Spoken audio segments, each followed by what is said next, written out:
was coming down to that because even with me, it was being even with me being in the fire department when I first became that elected official. He was like, "You're no longer allowed to go into any calls, drive any trucks," and I was like, "Who are you?" I was like, "That's nice, but I'm gonna keep doing what I'm doing because you're not my boss." And then there's a lot of people that didn't understand, but they were like, "Well, he's the mayor." I was like, "Yeah, he's the mayor, but he has one vote like I have. He has one vote like I have. I was elected just like he was elected. He's not my boss.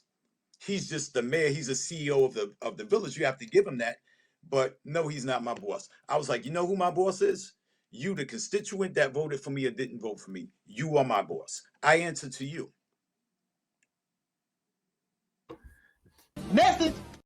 I was gonna give you another one of this. This motherfucker don't miss. No, he's fucking. He's good. He's good. He's good.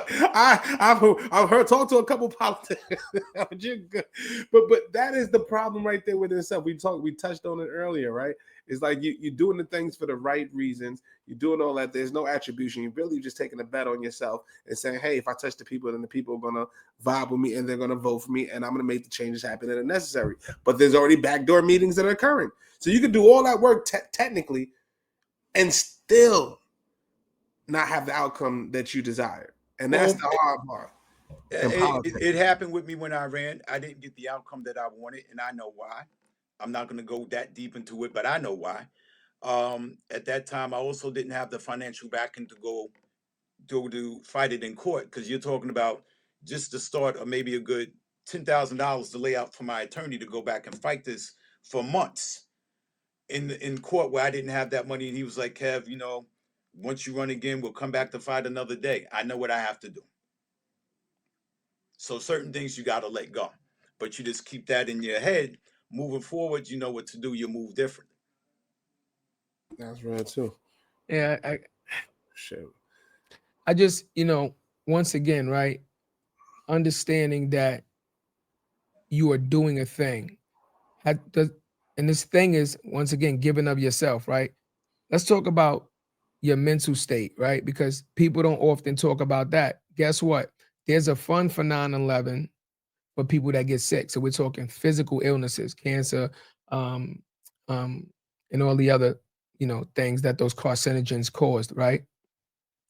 Physical, if you pass away from physical ailments. But where's the compensation fund for the mental trauma? Like you said, that you're pulling out pieces of dead human beings that was somebody's family that went to work, et cetera, trying to provide for their family.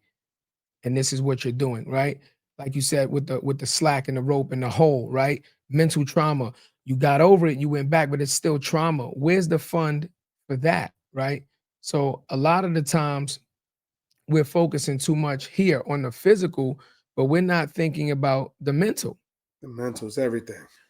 And you're right, but right now, honestly, to my knowledge, there isn't one for any type of any type of mental or how could you say it? Anything that happens mentally, emotionally scarred, anything else, there's nothing there for that. They tell you that they could provide you somebody to talk to, but I'll say, yeah, they'll provide you somebody to talk to. But as far as there being a anything financially that they'll do, or any helping you out with monies, anything of that nature, if you say get to the point where you're mentally incapacitated, you can't work, there's nothing there. Right. That's crazy. See, right there, right? That's a perfect example. Shit, you need to go through the politics. You need somebody. You need to talk to there, do this and do that. And I'm hearing these stories from the people, right? I feel like I can't help. There's certain stories that I can't help. Yeah.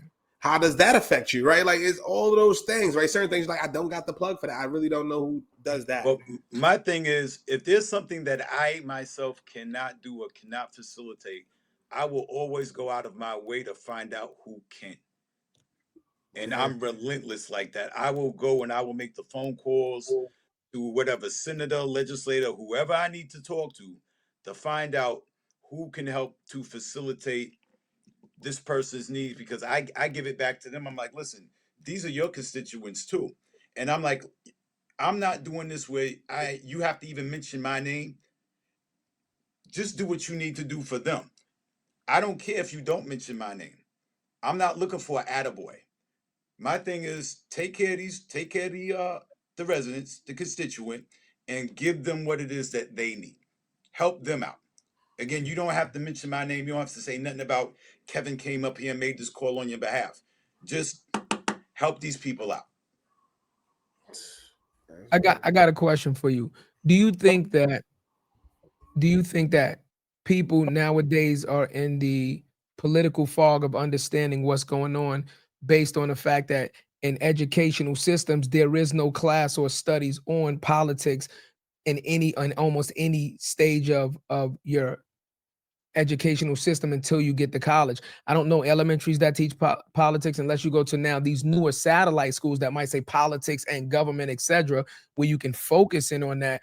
But in the educational system in general, if you're talking about preparing us for something, how do you not prepare people for to look, early voter registration and then voter registration? This is the same thing we talk about the financial stuff, right? Being able to get a credit card before being taught what financial management is. So early voter registration, but zero political classes on why should I vote? Why should I choose a certain Democrat, political party? Why, you understand, what are my values? What's important? Where's the education in that? Right? Do you think that it's a product of the educational system to deliberately not prepare us so that by the time we can vote, we don't even know what we're doing? Well, I'll say this: coming up as a kid, I'm gonna take you back, and maybe you may or may not remember this. Some people may. There was something called Schoolhouse Rock, where there used to be conjunction junction. What's your function? Like I Okay. said, you guys didn't grow up with that. They We did rhymed. I grow feel it. up. No. Wait. I got the conjunction junction. Stuff What's your like that. We function? grew up with that, so Yeah, I got that. you kind of understood certain things, but not to the degree of anything else past Yeah, that. yeah. You know The what I'm fine print we saying? ain't going into.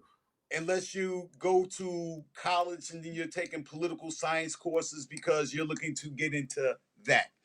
But outside of, it's all about being in, I would say, being in the know and being around people that are collectively thinking like that and moving in that direction that you want to go into.